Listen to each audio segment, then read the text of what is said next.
Hey bonjour, bienvenue ce matin pour notre culte en ligne ce matin. C'est pour nous une joie d'être ensemble et même si on n'est pas ensemble en présentiel, qu'on puisse juste unir nos voix pour rendre la gloire à notre Dieu. Alors juste tiens-toi debout, frappe dans tes mains et fais la fête avec nous.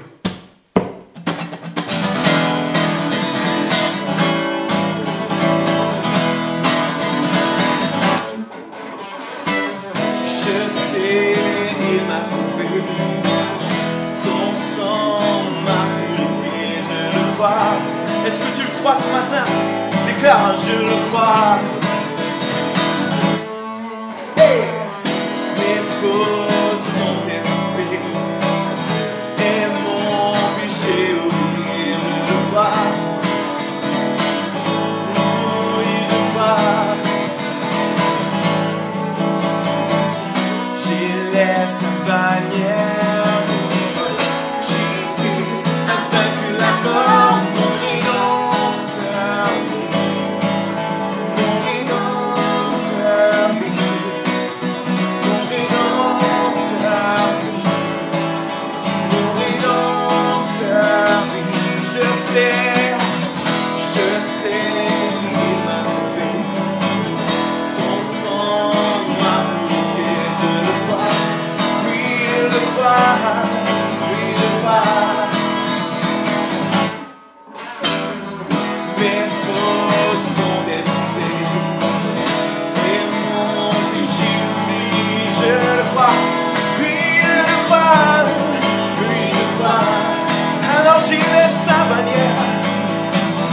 J'élève sa bannière. Jésus a vaincu la mort, mon rédempteur vit. Mon rédempteur vit, oui, il vit. Mon rédempteur vit.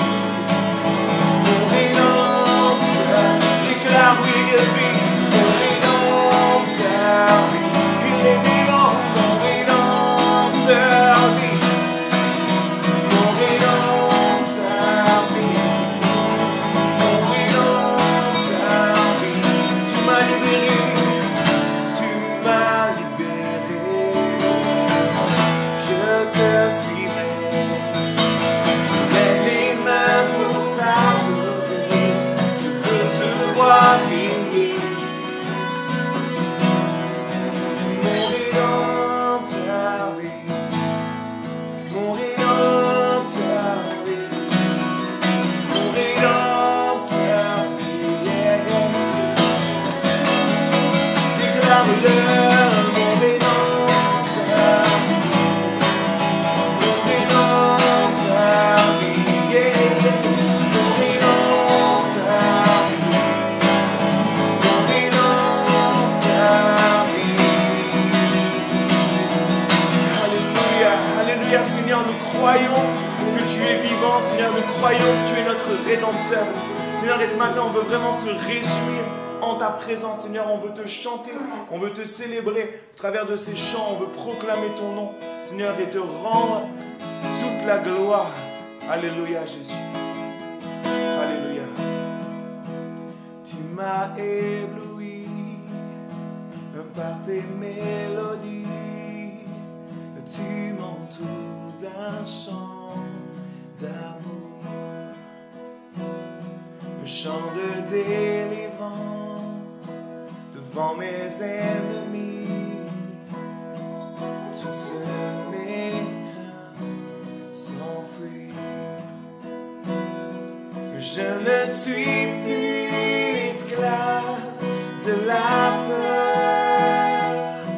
Je suis enfant de Dieu. Je ne suis plus esclave de la peur. Je suis enfant de Dieu.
ne suis plus esclave de la peur.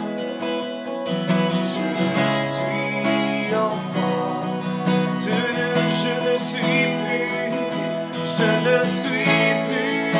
esclave de la peur.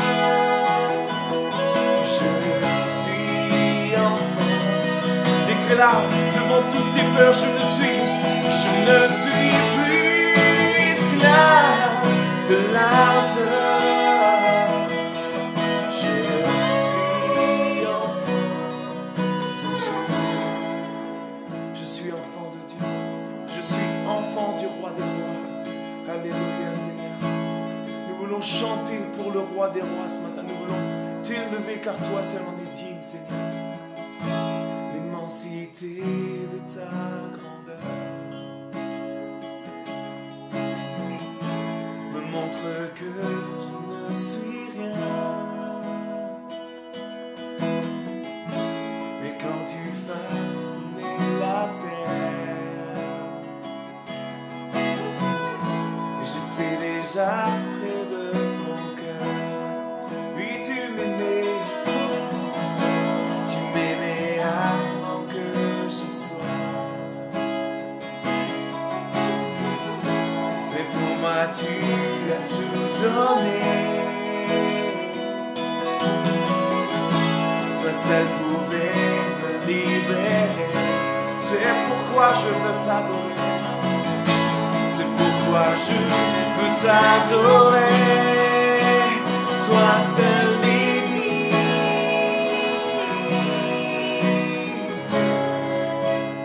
de recevoir louange et gloire pour l'éternité.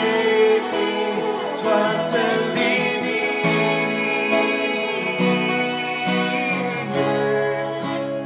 de recevoir louange et gloire pour l'éternité. Dans ta présence je me tiens. Nous venons devant toi, Seigneur, car tu as ce dont j'ai besoin. L'amour, la joie, la vie et le bonheur sont dans tes paris, sont dans tes bras, tu mon sauveur. Toi seul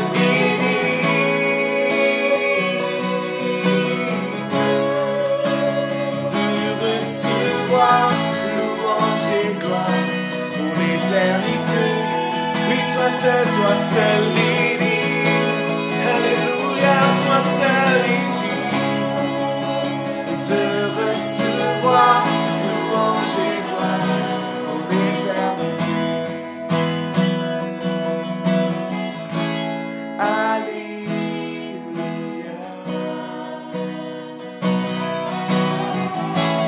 alléluia,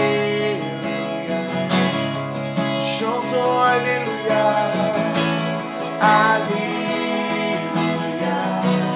gloire à ton saint nom. Alléluia, alléluia, Seigneur, chantons. Alléluia,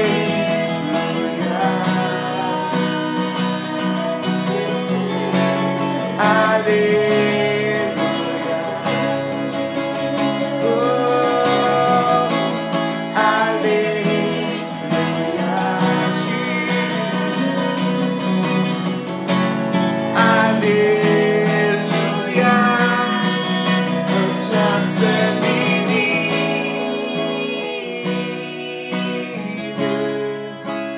de recevoir louange et gloire pour l'éternité. Toi seul est digne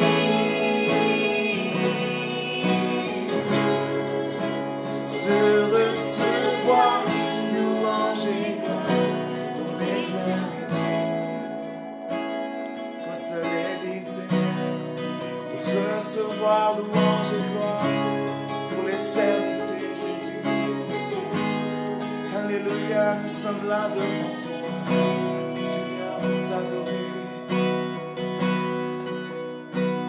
Tu es là, présent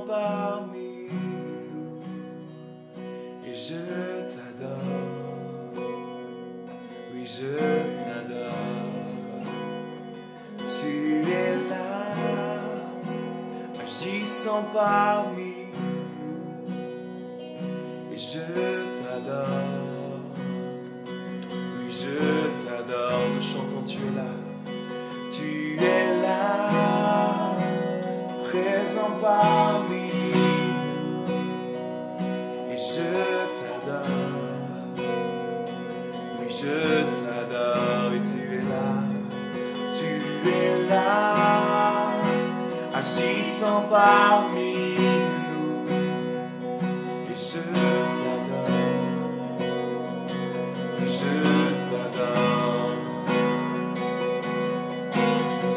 Tu traces un chemin au Père des miracles, tu tiens tes promesses, lumière dans les ténèbres. Mon Dieu, voilà qui tu es. Et tu traces un chemin au Père des miracles, tu tiens tes promesses, lumière dans les ténèbres. Mon Dieu, voilà qui tu es. Tu es là, transformant nos cœurs. Oui, je t'adore, oui, je t'adore, oui, tu es là, guérissant nos, oui, tu guéris nos cœurs.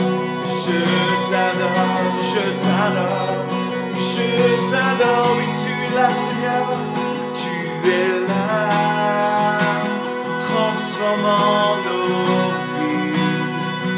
Je t'adore, je t'adore, oui tu es là, tu restaures les cœurs brisés. Je t'adore, je t'adore,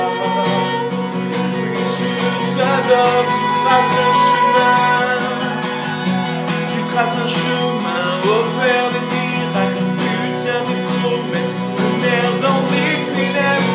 Mon Dieu, voilà qui tu es. Oh, tu traces un chemin au Père des miracles, tu tiens tes promesses, lumière dans les ténèbres. Mon Dieu, voilà qui tu es. Voilà qui tu es. Voilà qui tu es. Voilà qui tu es. Voilà qui tu déclares, voilà. Voilà qui tu es. Voilà qui tu es. Voilà qui tu es. Voilà qui tu es. Et quand je ne le vois pas, tu es là. Et quand je ne le sens pas, tu es là. Tu agiras encore. Tu agiras encore. Et quand je ne le vois pas, tu es là. Et quand je ne le sens pas, tu es là. Tu agiras encore. Tu agiras. Tu traces un chemin au Père des miracles, tu tiens tes promesses, lumière dans les ténèbres. Mon Dieu, voilà qui tu es. Jésus, tu traces un chemin au Père des miracles, tu tiens tes promesses, lumière dans les ténèbres. Mon Dieu, voilà qui tu es. Tu traces un chemin au Père des miracles, tu tiens tes promesses, lumière dans les ténèbres. Mon Dieu, voilà qui tu es. Tu traces un chemin au Père des miracles, tu tiens tes promesses, lumière dans les ténèbres. Mon Dieu, voilà qui tu es. Jésus, voilà qui tu es. Voilà qui tu es, Seigneur. Tu es ce Dieu de miracles. Tu es ce Dieu qui tient ses promesses. Tu es ce Dieu qui a formé des plans parfaits sur nos vies. Tu es ce Dieu si bon, ce Dieu d'amour. Seigneur, et ce matin, c'est ces chants que nous élevons vers toi. C'est notre louange que nous élevons vers toi. C'est notre adoration que nous élevons vers toi, Jésus. Car tu es ce Dieu si bon, si grand. majestueux. Et c'est toi que nous voulons adorer. Que tu puisses simplement élever ta voix maintenant. Que tu puisses élever ta louange vers le roi des rois. Élève ton adoration vers le roi des rois. Jésus, voilà qui tu es. Tu es ce Dieu si bon. Tu es ce libérateur, Seigneur. Tu es ce sauveur, Jésus. Tu es grand, Seigneur, et puissant. Jésus, t'adorons ce matin. T'adorons ce matin. Nous élevons ton saint nom.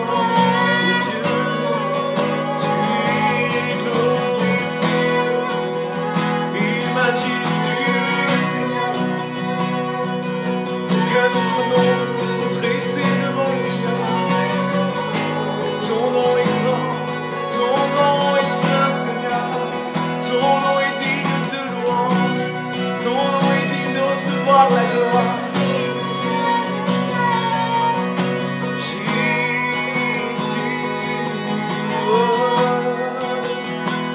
vois tu lèves le monde vers le roi des rois. Ton trône de gloire, Seigneur. Alléluia, Seigneur.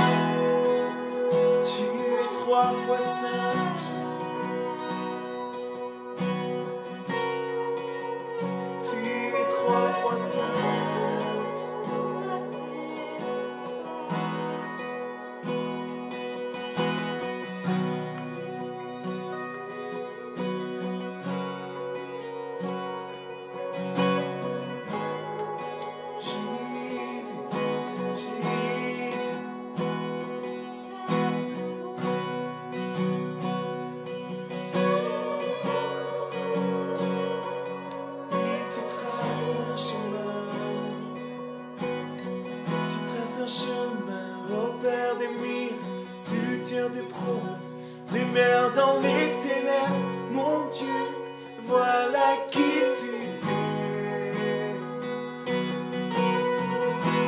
Un chemin au Père des miracles, tu tiens des promesses, lumière dans les ténèbres, mon Dieu, voilà qui tu es. Alléluia Seigneur, tu es si grand Jésus, tu es si grand Seigneur Jésus. Alléluia Jésus, et nous voulons t'élever Seigneur, et pousser des cris de joie vers ton trône. Nous sommes dans la joie Seigneur parce que tu es au milieu de nous. Alléluia, poussons vers l'éternel tes cris de joie. Puissance et majesté, louange au roi. Les montagnes tremblent, les océans rugissent au son de ta voix émerveillée.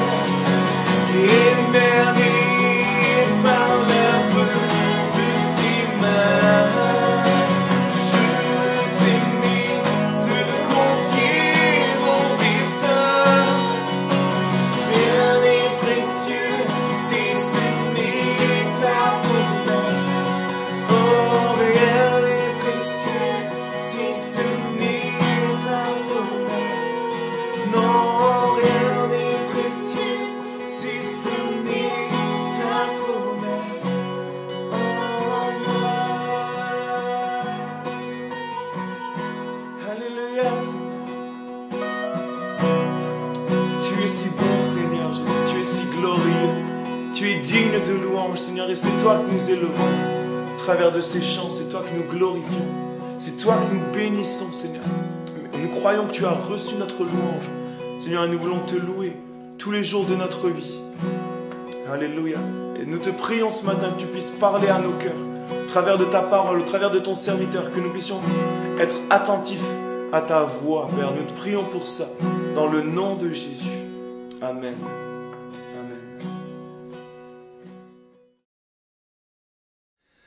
Amen. Bonjour à tous et à toutes. Voilà, aujourd'hui, j'ai une tâche humainement difficile, mais avec le Seigneur, elle devient facile, c'est de conclure, synthétiser cette série de messages sur la croix. Bon, beaucoup de choses importantes ont été dites, et j'ai à cœur donc de résumer, mais de me concentrer sur l'essentiel. En fait, l'essentiel, c'est Jésus et son œuvre, parce que au centre de toute la Bible, il y a Jésus, et au centre de la vie de Jésus, qu'est-ce qu'il y a? La croix. Bon, tout en sachant que la croix, pour Jésus comme pour nous, c'est un passage obligé. Mais ça ne s'arrête pas à la croix, ça continue par la résurrection. Donc pas de croix sans résurrection, mais pas de vie de résurrection sans la croix non plus. Alors, la semaine dernière, mon frère Saverio, a parlé du psaume 22. Mais alors, je ne sais pas si vous l'avez remarqué, mais il y a une suite extraordinaire entre le psaume 22, le psaume 23 et le psaume 24. Bon, le psaume 22, c'est la prophétie concernant la croix. Maintenant, le psaume 23, vous vous rappelez qu'est-ce qu'il dit? L'Éternel est mon berger, etc. Donc, autant le psaume 22 parle de la croix, c'était prophétisé, mais pour nous maintenant c'est passé.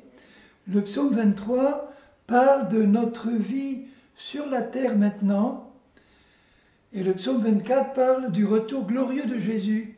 Donc les trois ensemble forment un ensemble harmonieux. Par exemple, dans le psaume 23, il est dit « Quand je marche dans la vallée de l'ombre de la mort », il ne parle pas de sa mort à lui qu'il est en train de vivre. Il parle de la vallée de l'ombre de la mort qui est le monde qui nous entoure, qui est contrôlé par la mort et que nous traversons. Mais dans ce monde-là, il a dressé une table, et sur la table, il y a des mets succulents qui découlent de l'œuvre de la croix et qui nous permettent d'attendre ce que le psaume 24 dit, quand il dit « Qui pourra monter à la montagne de l'Éternel? Celui qui a les mains innocentes et le cœur pur, il obtiendra la bénédiction de l'Éternel. » Et tout de suite après, il ajoute « Portes, élevez vos linteaux, élevez-vous, portes éternelles, que le roi de gloire fasse son entrée. » Le voilà, le retour glorieux de Jésus, d'abord pour nous enlever, et ensuite pour revenir avec nous, régner sur la terre. Bon, alors ça c'était, disons en passant, ça me semblait intéressant de le relever. Maintenant, en ce qui concerne la croix, je vais résumer en quelques mots ce qui a été dit auparavant, disons, ce qui est inclus dans le sacrifice de Jésus à la croix. Il nous est clairement révélé dans la parole de Dieu qu'à la croix, dans son corps, c'est important de le rappeler parce que l'âme et l'esprit de Jésus sont restés purs, ils n'ont pas été contaminés par le péché. Dans 1 Pierre 2, 24, qu'il dit par exemple, ça résume un peu l'œuvre de la croix, lui, donc Jésus, qui a porté lui-même nos péchés dans son corps, sur la croix, afin que, morts au péché, nous vivions pour la justice. Il y a une autre traduction que moi je préfère, puisque en grec c'est le datif qui est employé. Le datif c'est donner quelque chose à quelqu'un, c'est ça le datif, c'est le complément d'objet direct, c'est ça, si je me rappelle ma grammaire. Bon. Alors qu'en grec il y a un autre sens du datif, c'est le sens de à cause de ou grâce à. Donc si nous lisons ce verset de cette manière-là, on pourrait dire « Lui qui a porté lui-même nos péchés dans son corps sur le bois, afin que, étant morts à cause des péchés, nous étions morts à cause des péchés. Donc, étant morts à cause des péchés, nous vivions à cause de la justice ou grâce à la justice. » Donc ça nous rappelle que sur la croix, il a porté nos péchés, nos iniquités et toutes les conséquences, la malédiction, les maladies, les infirmités, la mort. Il a porté notre mort spirituelle dans son corps. Il n'a pas eu besoin de la porter dans son esprit. Il a porté la mort, conséquence du péché, dans son corps.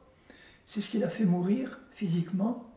Mais en nous faisant, en mourant physiquement, il a porté la mort qui pour nous était une mort spirituelle, avec toutes ses conséquences physiques et ses conséquences pour notre vie, les malédictions, les infirmités, la misère, toutes les malédictions de Deutéronome 28, les 150 malédictions de Deutéronome 28, qui comprennent 20 maladies physiques et mentales nommément désignées dans ces 150 malédictions. Et la 21e, il dit, sans compter toutes les maladies qui ne sont pas inscrites dans cette liste de 20-là. Donc il n'y a pas que les maladies, les infirmités, il y a toutes les malédictions sur ma famille, mes animaux, mes récoltes, mes entreprises. Tout était maudit. Et Christ a pris, en prenant nos péchés dans son corps, il a pris toutes les conséquences, toutes ces 150 et autres malédictions, y compris celles qui ne sont pas décrites là. Il a tout pris dans son corps et ça l'a fait mourir. Ça veut dire qu'en prenant toutes ces choses en lui, dans son corps, il a, comme Saverio le disait la semaine dernière, opéré un échange, une transaction entre lui et nous. En prenant nos péchés, il nous a donné sa justice. En prenant nos maladies, nos infirmités, il nous a donné la guérison et la santé. Pas seulement la guérison, mais la santé qui est l'absence de maladie. En prenant nos malédictions, il a transféré sur nous ce que Paul appelle la bénédiction d'Abraham, qui résultait de l'alliance conclue entre Dieu et Abraham. C'est la seule qui subsiste.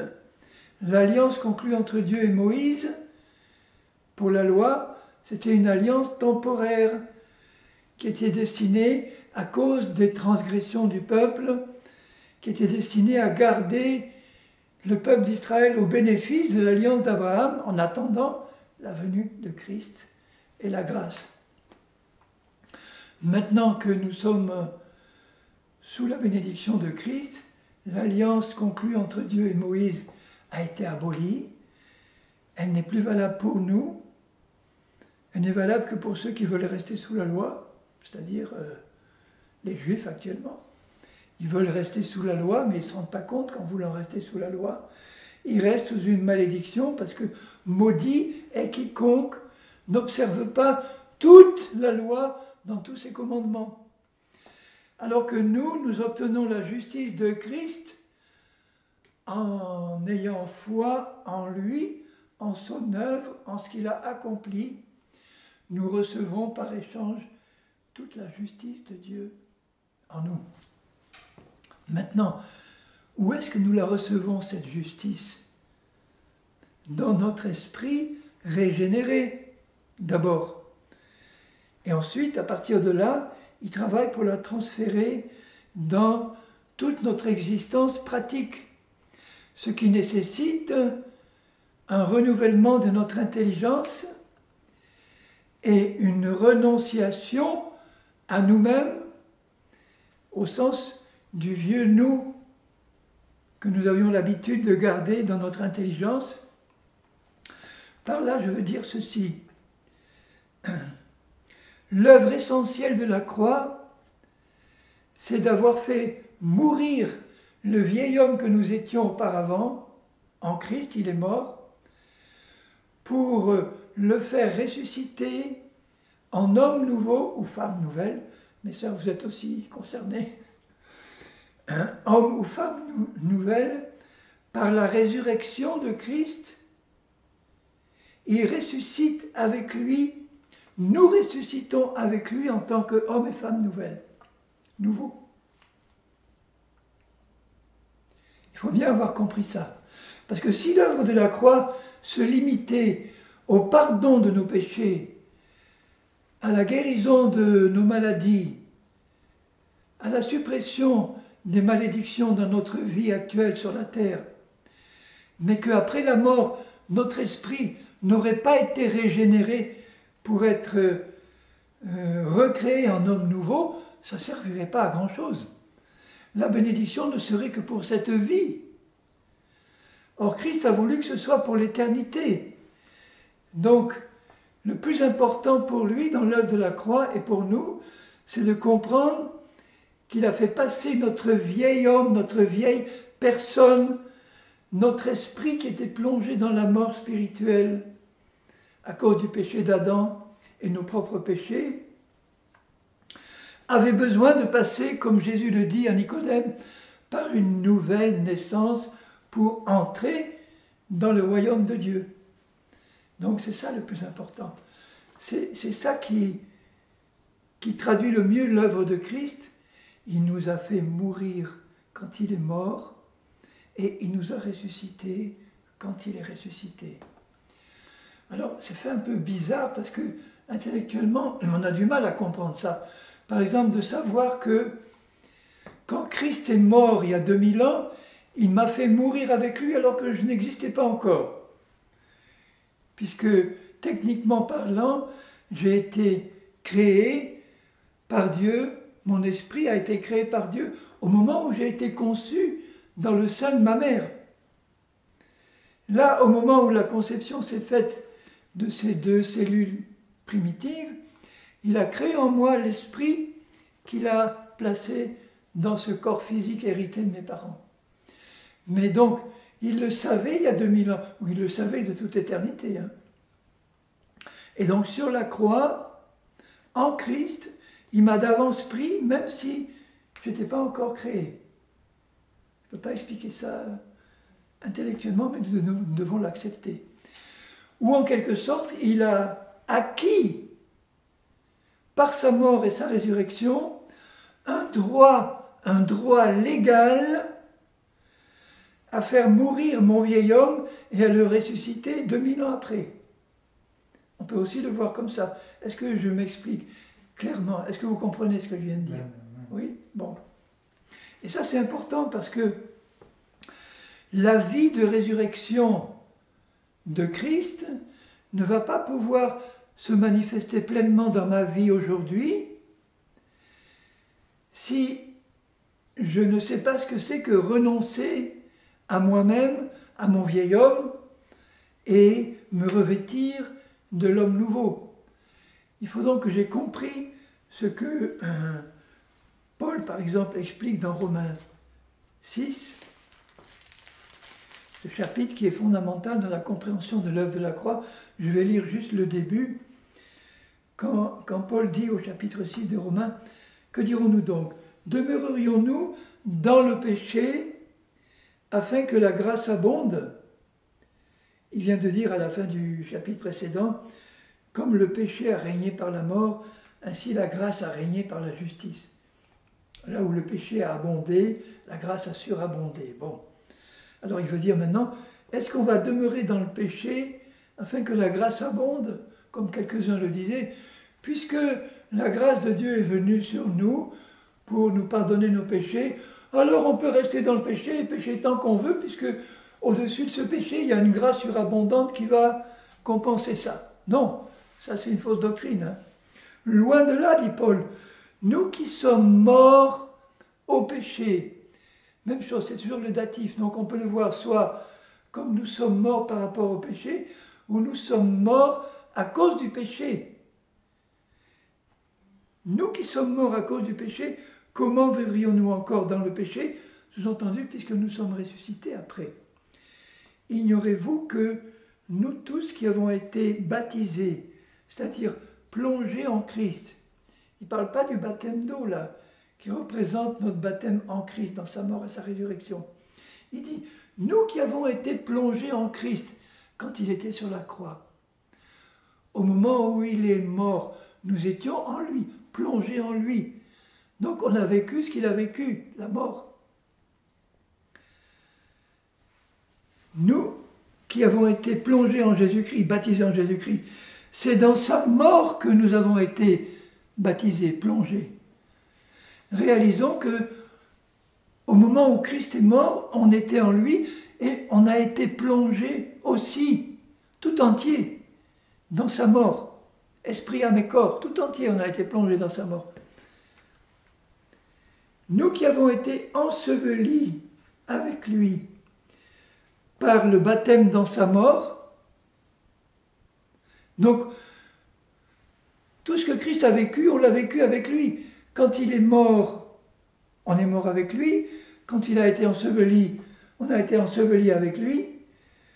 Quand il est ressuscité, on est ressuscité avec lui. Quand il est monté au ciel, on est monté avec lui.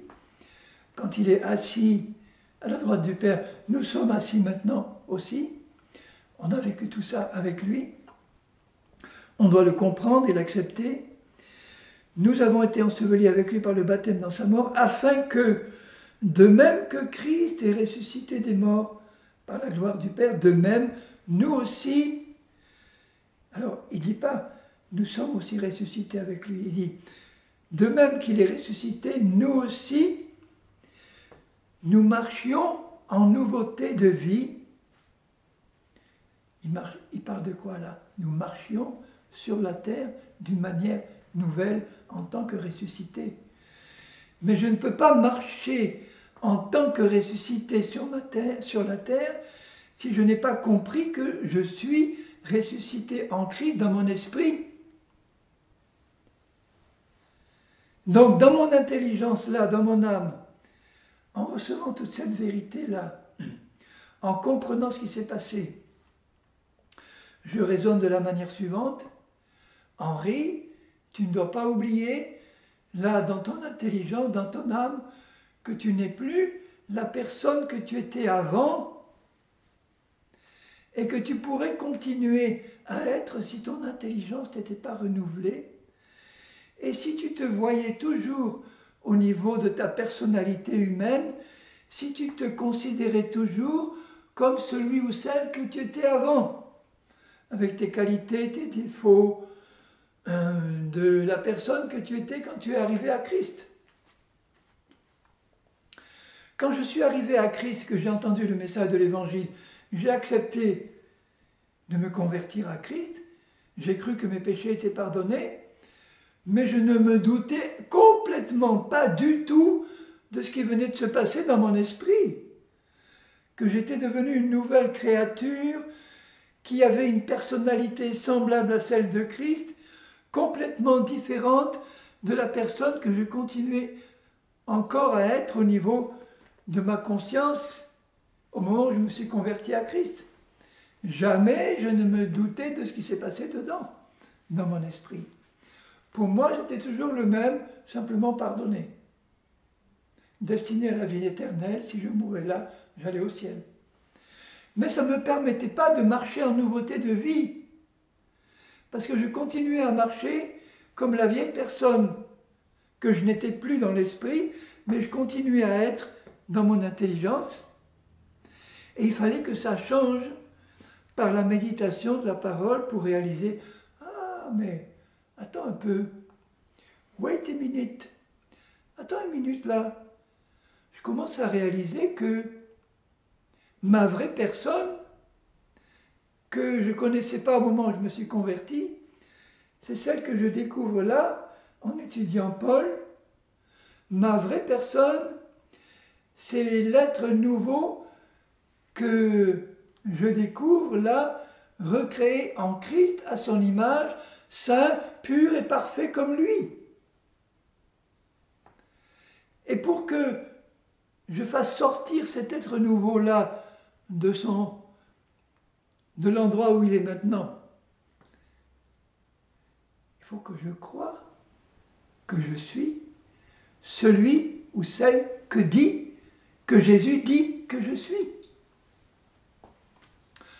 Ah, j'ai compris que ma nouvelle personne, c'est pas celle que j'essaye de fabriquer moi dans mon âme en essayant de me comporter de mieux en mieux. J'y arriverai jamais en travaillant comme ça. Ma nouvelle personne, c'est celle que je découvre dans la parole qui existe vraiment là, dans mon esprit, qui est le lieu très saint du temple que je suis, là où Jésus réside. Et pour que je puisse marcher conformément à ce que je suis en tant que nouvelle personne, il faut qu'au niveau de mon âme, de mon intelligence, je sache qui je suis maintenant et que je le crois. Là, quand je sais que je suis cette personne nouvelle et que je crois que je suis cette personne nouvelle, en le croyant, elle se manifeste naturellement dans mes paroles et dans mes actes. C'est pour ça qu'il ajoute, en effet, si nous sommes devenus une même plante avec lui par la conformité à sa mort, c'est-à-dire si nous réalisons que quand il est mort, il a fait mourir tout ce que nous étions avant, nous le serons aussi par la conformité à sa résurrection, sachant que notre vieil homme, c'est-à-dire la personne que j'étais avant, mon esprit non régénéré, c'est ça le vieil homme, c'est pas la chair le vieil homme. Combien de fois je l'ai dit, mais j'arrête pas de le répéter. La chair est une puissance de péché qui continue d'habiter dans mon corps, qui a le même caractère que mon vieil homme avant, qui devienne un homme nouveau. Donc même si le vieil homme meurt et est remplacé par un homme nouveau, si mon intelligence n'est pas renouvelée, la chair, qui a le même tempérament, le même caractère que mon vieil homme, va me contrôler parce que je vais continuer à croire que je suis toujours ce vieil homme, alors que je ne le suis plus dans l'esprit. Et donc la chair va profiter de mon ignorance, elle ne va pas me dire dans mon intelligence, « Mais Henri,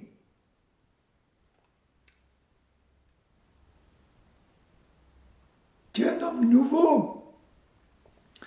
Les tentations, les pensées que tu ressens là et qui viennent de moi, la chair, je ne vais pas t'expliquer que ça vient de moi et pas de toi. Je vais continuer à te faire croire que toutes ces pensées charnelles, tous ces désirs charnels que tu ressens dans ton intérieur là, je vais continuer à te faire croire que ça vient de toi. Parce que si tu comprends que ça ne vient pas de toi, mais que ça vient de moi, la chair, tu vas réagir d'une manière différente là. Tu vas dire, oh là, mais attention, ce besoin de boire que j'ai, ce besoin de me droguer que j'ai, cette attirance pour la porno que j'ai, etc. Bon, tout ce qui vient de la chair. Cet esprit colérique que j'ai. Bon, tout ça, en fait, ça me contrôle au niveau de ma personnalité humaine parce que je n'ai pas compris que ça ne vient pas de mon homme nouveau, mais ça vient d'une puissance de péché qui continue d'habiter dans mon corps physique. Alors je relis le verset 6. « Sachant que votre vieil homme, votre esprit non régénéré, a été crucifié avec lui, afin que le corps du péché soit détruit, pour que nous ne soyons plus esclaves du péché. » Alors malheureusement, c'est une mauvaise traduction. Ce que Paul veut dire là, c'est ceci, écoutez bien. Afin que le péché qui est dans le corps soit réduit à l'impuissance.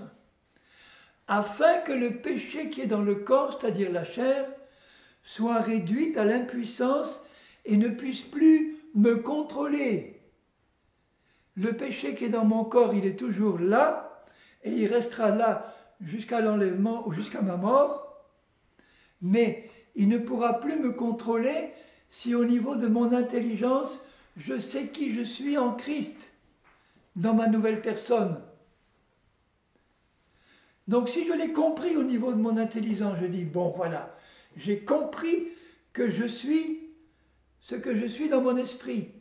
Une nouvelle personne semblable à Jésus, qui a le caractère de Jésus, les désirs de Jésus, les passions de Jésus, les émotions de Jésus, les pensées de Jésus. Je dois le croire sans le voir d'abord. Je le crois parce que la Bible le dit. Et quand je le crois, je suis dans la lumière de la parole. Et si à ce moment-là, la chair arrive au niveau de ma conscience pour me présenter une tentation, quoi que ce soit qui vient de la chair, puisque dans mon intelligence, je suis dans la connaissance de la vérité, je vais reconnaître d'où ça vient. Je vais reconnaître que cette tentation-là vient d'une puissance de péché qui habite dans mon corps, et je ne vais pas accepter de m'y livrer et de livrer mon corps à ce que je ressens là maintenant venant de la chair. Est-ce que vous comprenez ça?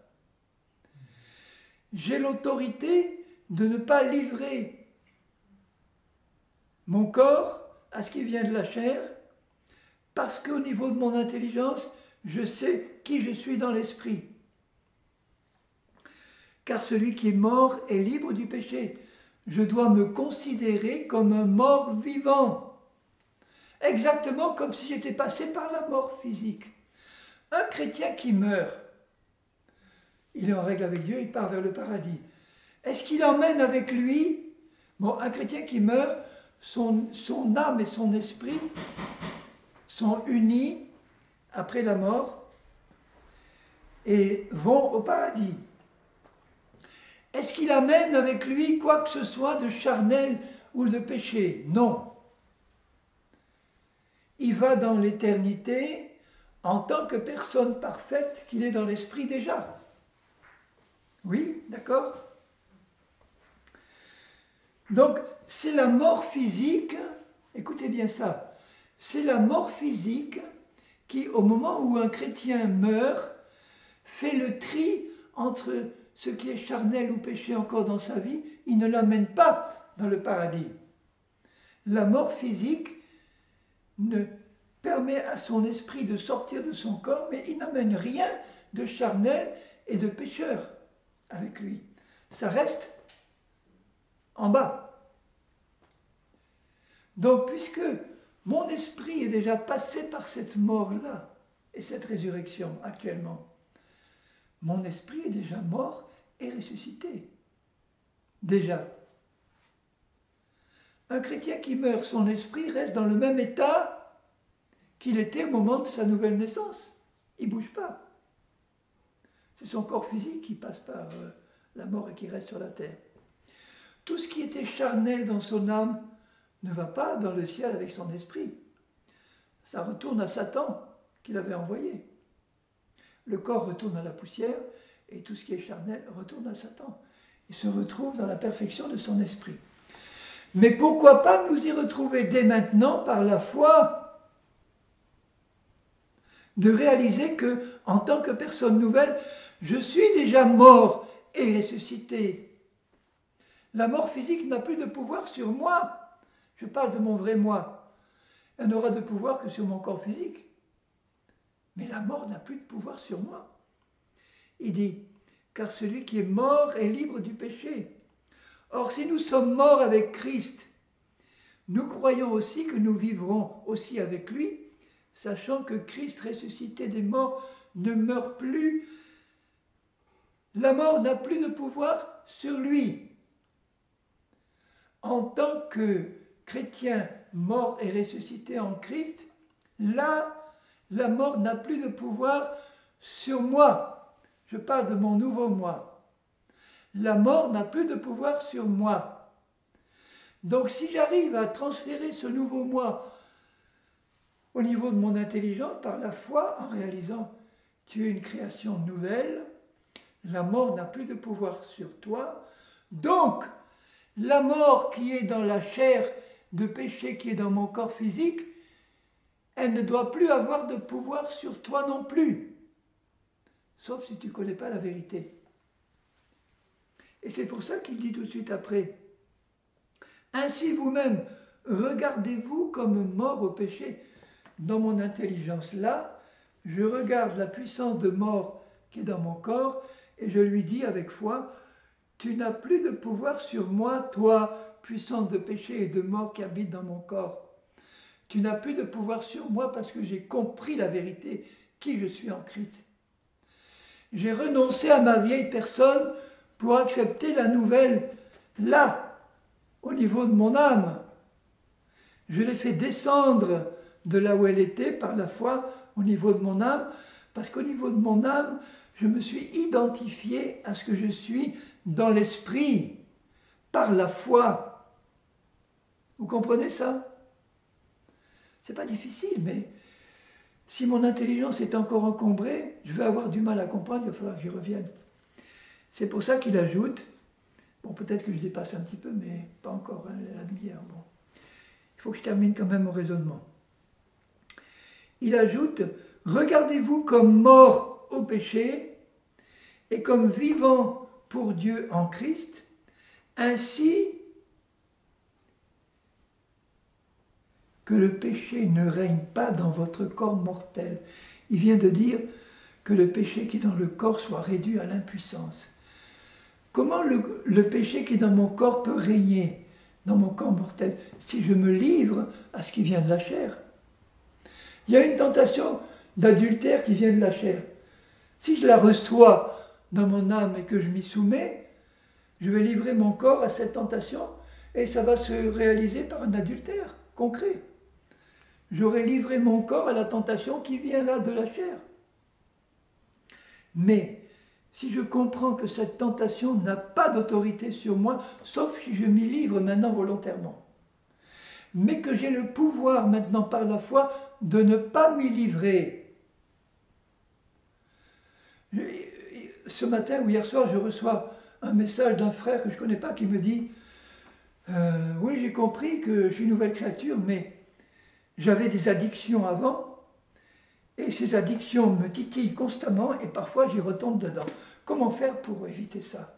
Alors je lui ai répondu, pas plus tard qu'avant de venir ici, « Frère, il faut que tu comprennes que cette addiction, c'est la chair qui l'a. C'est la chair qui est addicte à cette addiction-là, quelle qu'elle soit, que ce soit l'alcool, le sexe ou n'importe. Et donc, toi, au niveau de ton intelligence, si tu n'as pas vraiment compris que tu as été libéré à la croix par la mort de Christ qui est ta propre mort, tu as été libéré de cette puissance de péché qu'il a encore dans ton corps, si tu le sais et que tu le crois, au moment où la tentation vient de la chair, tu la regardes en disant « Je suis passé par la mort. Toi, tu es dans le domaine de Satan. Moi, je suis passé par la porte obligée de la croix. Dans le royaume de Dieu, je sais qui je suis là. Et toi, tu ne peux pas rentrer là où je suis. Moi, je pourrais aller vers toi pour me livrer. Mais étant passé de l'autre côté de la porte de la mort, tu ne peux pas rentrer là où je suis tant que moi, je sais où je suis. Dans le royaume de Dieu. Il n'y a ni péché, ni démon qui peut rentrer là-dedans. Sinon, le ciel serait rempli de démons. Mon esprit est déjà dans le ciel.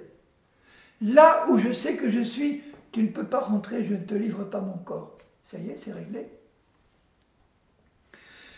Donc, quand il dit que le péché ne règne pas, n'obéissez pas à ses convoitises, il ajoute, ne livrez donc pas vos membres au péché comme des instruments d'iniquité, mais offrez à Dieu vos membres comme des instruments de justice. Je ne peux le faire que si au niveau de mon intelligence, je sais que je suis un être juste maintenant, par la foi en Christ. Donc, ayant cette conscience-là, je vais dire, Seigneur, maintenant, mon corps lui-même, il est neutre. Il peut être contrôlé par la chair ou par l'esprit. Si je refuse de le livrer à la chair et que je dis, maintenant, mon corps, je te livre à l'esprit, il devient un instrument de justice. En particulier, deux petits membres qui causent 95% des dégâts dans le monde, la langue et le sexe. Quand ces deux-là, j'emploie un langage cru, mais il faut le dire, quand ces deux-là sont entièrement livrés à la justice de Dieu, ça c'est pour les Belges, 90% de nos problèmes sont réglés. Voilà mes amis, le péché n'aura pas de pouvoir sur vous puisque vous êtes non sous la loi, mais sous la grâce, c'est-à-dire de nouvelles créatures qui marchent par l'Esprit. Bon, je vais arrêter là. Je vous confie la méditation vous-même du chapitre 6 de Romains, parce que c'est important de méditer, de bien comprendre qui nous sommes en Christ. Et plus nous arrivons à le croire simplement, oui, de même que je crois que je suis guéri par les meurtrissures de Jésus, quand je le crois dans le cœur, je ne m'occupe pas des symptômes qui crient là dans mon corps, tu es malade, tu es malade. Non, je leur dis, toi tu mens, moi je suis guéri. De même, je ne m'occupe pas de ce que la chair m'envoie. D'ailleurs, elle arrête de me les envoyer finalement parce qu'elle voit que ça ne sert plus à rien. Comme tentation de faire ci ou de faire ça, parce que ça ne prend plus, à condition que je reste dans la foi, dans l'esprit. Non, le péché n'aura pas de pouvoir sur moi. Qu'il soit dedans, qu'il soit dehors, il peut m'assaillir de tous les côtés. Mon esprit est en Christ et mon intelligence a été renouvelée. Amen. Amen. Alléluia. Seigneur, merci pour ta parole. Merci pour l'œuvre de la croix. Tout est là, Seigneur.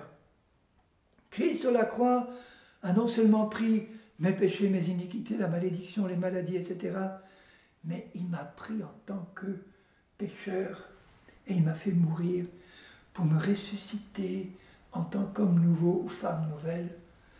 Alors Seigneur, aide-nous à le comprendre, à le croire, à ne jamais l'oublier. Parce que si nous ne l'oublions pas, nous pouvons traverser la vallée de l'ombre de la mort en vainqueur et t'attendre, toi, en disant « Portes élevées, vos linteaux, élevez-vous, portes éternelles. » Seigneur, je suis prêt à t'accueillir. Nous sommes tous prêts à partir à ta rencontre parce que nous savons qui nous sommes en toi. De nouvelles créations dans lesquelles toutes les choses anciennes sont passées et tout est devenu nouveau. Alléluia. Amen.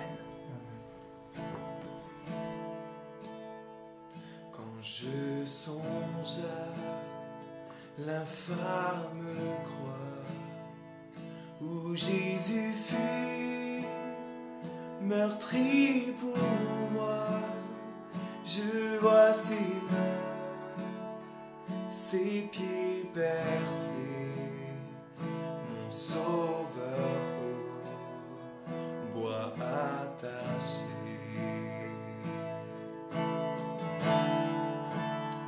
Son corps lié de larmes trempées dans le tombeau fut déposé, l'entrée scellée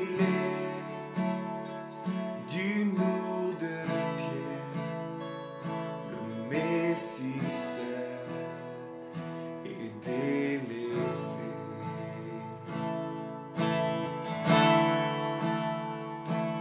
Oh, gloire au nom de notre Seigneur, gloire à son nom, à tout jamais, nous chanterons sans fin tes louanges.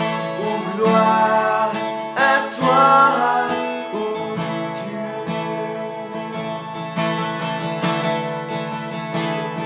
Ce matin du troisième jour, le Fils des cieux est ressuscité. La mort n'est plus, elle est vaincue. Les anges acclament Christ notre roi, et nous déclarons victoire au nom de notre Seigneur. Oh, gloire au nom de notre Seigneur, gloire à son nom, à tout jamais.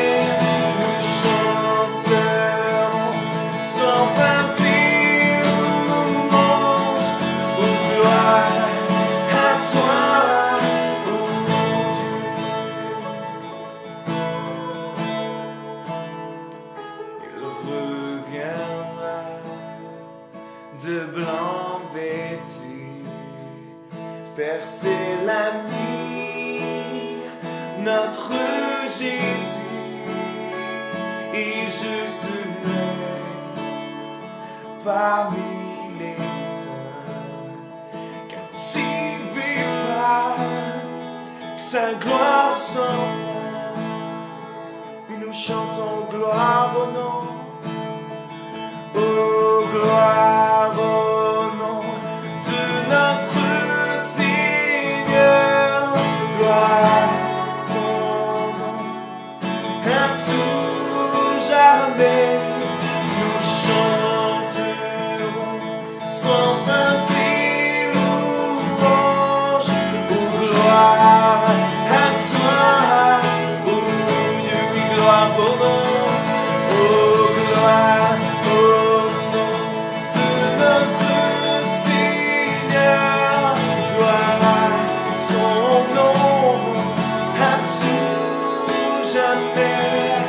Nous chanterons sans fin tes louanges, oh gloire à toi, oh Dieu, oui, gloire à toi, oh Dieu, oui, gloire à toi, oh gloire à toi, oh Dieu. Alléluia, Seigneur, nous te rendons toute la gloire. Dans le nom de Jésus, nous chantons pour ta gloire. Au nom de Jésus, Amen. Amen. Amen, c'est une joie de pouvoir chanter pour le roi des rois, de pouvoir juste le louer, le célébrer, que nous puissions vraiment chercher vraiment la face de notre Dieu jour après jour. Je vous invite peut-être, si vous avez des questions par rapport au message, des questions peut-être par rapport à des soucis que vous rencontrez, des galères peut-être avec lesquelles vous traversez, que simplement vous puissiez envoyer un mail. Le pasteur Salvario est disponible, l'adresse mail est dans la description. Et vraiment qu'on puisse célébrer notre Dieu jour après jour. On se donne rendez-vous la semaine prochaine. Que Dieu vous bénisse et bon dimanche.